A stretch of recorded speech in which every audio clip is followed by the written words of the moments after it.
Karena batasan-batasan bid'ah itu karena setiap pengajar memegang dalil masing-masing. Bukankah balasan menyelisihi sunnah Nabi sangat mengerikan? Afwan. Jadi memang dalam menilai suatu perkara, apakah itu bid'ah ataukah itu bukan bid'ah, ada yang sifatnya ijtihadiyah, ada yang sifatnya sudah jelas, bukan lagi ijtihadiyah. Patokannya apa? Patokannya adalah, pertama, apakah masalah itu memiliki pijakan yang valid? Jadi kita harus bedakan ya antara orang yang punya dalil dengan orang yang dalilnya bisa ditoleransi. Kadang orang-orang yang sesat, yang sudah jelas-jelas mereka ini keluar dari ahlus sunnah sekalipun, sudah jelas Khawarij, Mu'tazilah, Rafidhah, Jahmiyah, Qadariyah, Murji'ah, ini semua punya dalil, bukan nggak punya dalil. Mereka punya dalil. Jadi kita harus perhatikan dua hal dalam menilai dalil itu, ada dua hal. Pertama, validitas dalil. Dalilnya benar apa enggak? Jangan-jangan dalilnya hadis palsu. Jangan-jangan yang dijadikan dalil itu sejatinya dalam metodologi ilmiah tidak bisa menjadi dalil. Contohnya berdalil dengan mimpi, berdalil dengan banyaknya pengikut, berdalil dengan perasaan, berdalil dengan hak asasi manusia ini lebih sesuai dengan HAM, yang ini enggak sesuai, yang sesuai kita anggap sebagai benar, yang berlawanan dianggap sebagai batil. Ini semua cara berdalil. Ini semua adalah menggunakan sesuatu yang bukan dalil sebagai dalil. Ya, jadi kita jangan hanya melihat mereka semua punya dalil. Setan pun punya dalil. Iblis laknatullah alaih, ketika disuruh sujud sama Adam, dia nggak mau pakai dalil, nggak pakai dalil. Dalilnya apa? Ana khairum minhu, khalaqtani min nar wa khalaqtahu min tin. Aku kan lebih baik dari dia. Kok bisa Anda lebih baik daripada Adam? Ya, karena engkau menciptakanku dari api dan engkau ciptakan dia dari tanah. Itu dalilnya iblis. Itu dalilnya iblis. Jadi nggak kita lihat dalilnya. Mereka punya dalil. Loh, apa dulu dalilnya? Satu. Yang kedua, oke lah, anggap dalil mereka itu memang hadis. Dan hadisnya valid. Belum sempurna. Cara mereka menggunakan hadis ini sebagai dalil harus benar.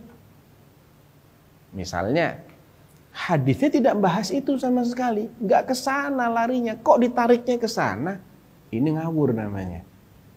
Jadi itu yang kita harus pastikan, validitas dalil dan ketepatan penggunaan dalil. Kalau dua-duanya ini tepat, ya artinya ada hadis misalnya ya, bisa dimaknai, bisa ya, artinya secara bahasa dalam menurut metodologi ilmu bahasa Arab, ilmu usul fikih, karena usul fikih itu kita perlukan untuk memahami dalil. Jadi kalau orang nggak paham usul fikih, sudah bisa dipastikan pasti dia akan ngawur, serampangan dalam menggunakan dalil. Enggak, dia seorang ahli usul fikih, diakui keilmuannya. Dia menyimpulkan dari dalil-dalil yang ada bahwa ibadah dengan cara A itu dianjurkan. Sebagai contoh ya, bentar lagi bulan Ramadan, biasanya sholat taraweh ada dua versi. Versi 4 rakaat, kemudian 3, dan versi 2, 2, 2, 2, 3. Ini termasuk sesuatu yang bukan bid'ah. Kenapa? Karena mereka yang mengatakan 4, 4, 3, mereka punya dalil. Dan dalilnya itu masih bisa ditoleransi. Hadisnya sahih, fi sahihain. Hadisnya Aisyah radhiyallahu anha. Ketika ditanya tentang bagaimana sholatnya Nabi, sholat lailnya Nabi, maka beliau menjawab, shalla arba'an, fala tasal an husnihinna wa tulihinna, thumma shalla arba'an fala tas'al an husnihinna wa tulihinna thumma shalla thalathan. Beliau sholat 4 rakaat, jangan ditanya betapa indah dan panjangnya. Kemudian beliau sholat 4 rakaat, jangan ditanya betapa indah dan panjangnya. Kemudian beliau sholat 3 rakaat.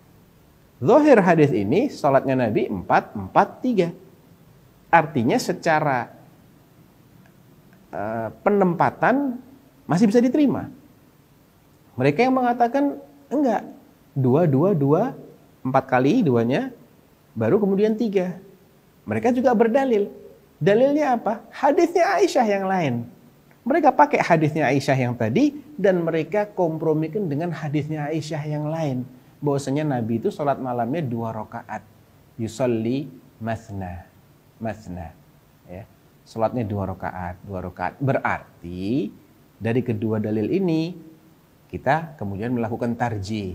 Yang lebih rojih adalah yang A misalnya, 2-2-2-2-2, 4 kali kemudian 3. Kalau sholatnya pakai yang cara yang awal bagaimana? Nggak ada masalah, ini bukan bid'ah. Karena dalilnya masih bisa dikompromikan. Tapi kalau cara berdalilnya sudah salah, yang bukan dalil dijadikan sebagai dalil, inilah yang akhirnya melahirkan bid'ah. Bukan melahirkan ikhtilaf, perbedaan pendapat yang masih bisa dikompromikan. Enggak, kalau dalilnya sudah tidak valid, dan itu sudah diketahui, ini jelas dhaif hadisnya. Ahli hadis sepakat dia hadis yang dhaif. Nggak ada yang menjadikannya sebagai alasan untuk beramal kecuali kelompok itu misalnya. Para salaf tidak pernah menggunakan itu sebagai dalil. Ya berarti sudah jelas. Ini bukan lagi sekedar perbedaan, tapi ini menyelisihi sunnah. Jadi memang perlu kajian ilmiah ya. Kita nggak bisa menilai kalau kita nggak tahu ilmunya. Ya kita hanya bisa bertanya kepada orang yang lebih menguasai tentang masalah ini, bagaimana menilai suatu perbuatan, apakah itu bid'ah ataukah itu bukan bid'ah. Ya, karena tidak semua orang yang merasa punya dalil itu dalilnya dibenarkan. Nah,